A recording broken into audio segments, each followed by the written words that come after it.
टेंबूच्या 6व्या टप्प्याचं भूमिपूजन झालं।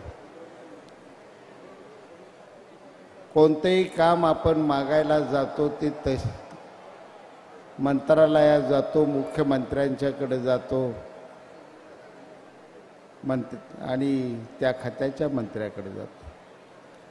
टेंबूचा 6वा टप्पा आम्ही मंत्रालयात मागितला नव्हता, वर्षा बंगल्यावर मागितला नव्हता।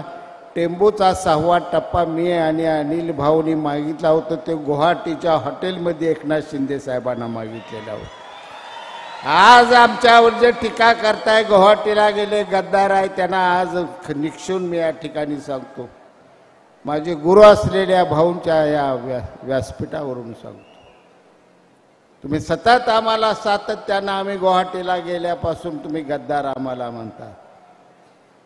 गद्दारी तुम्ही केलेली आहे। पहिल्या दिवशी आम्ही भारतीय जनता पार्टी बरोबर निवडून आलो, मित्र पक्ष म्हणून आम्हाला भारतीय जनता पार्टीच्या नेत्यांनी कार्यकर्त्यांनी भाषण आमच्यासाठी केले, त्यांची मतं आम्ही घेतली आणि निवडून आल्यानंतर मात्र आम्हाला किती हॉटेलमध्ये पळवलं शिंदे साहेब, तुम्ही हॉटेलची नावं सुद्धा ध्यानात राहिली नाहीत। या हॉटेलातनं बॅगा घ्या, त्या हॉटेलात टाका, त्या हॉटेलातनं 2 दुसरा उचला, तिकडल्या हॉटेलात पोटाला अन्न सुद्धा नीट देत नव्हती, अशी सगळी नेते मंडळी आहे। साहेब तुम्ही बी त्यात होता त्यावेळी। आम्ही बोंबलून साहेबांना सांगत होतो, शंभूराजे देसाई, मी, अनिल भाऊ साहेब ही करू नका हो, लय वाटोळ आमचं होतंय।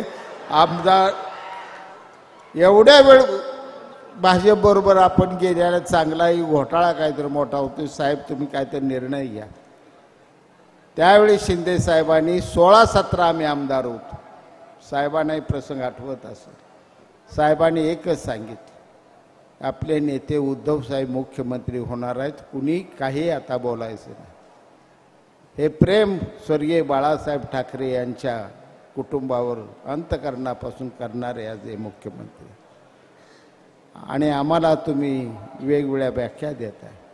हिम्मत असेल तर उद्धव ठाकरेने त्याच्या आदित्य पवाराच्या डोक्यावर दूध व्हायचं, डोक्यावर हात ठेवायचा आणि 50 खोकी आम्हाला दिली म्हणून सांगायचं, नसाल तरी पाटलाच्या आवडा शहाजी पाटील माझ्या दिग्विजय पवाराच्या डोक्यावर हात ठेवतो आणि दिग्विजयची शपथ घेऊन मी सांगतो आम्हाला 50 खोकी मिळाली नाहीत म्हणून। कशाला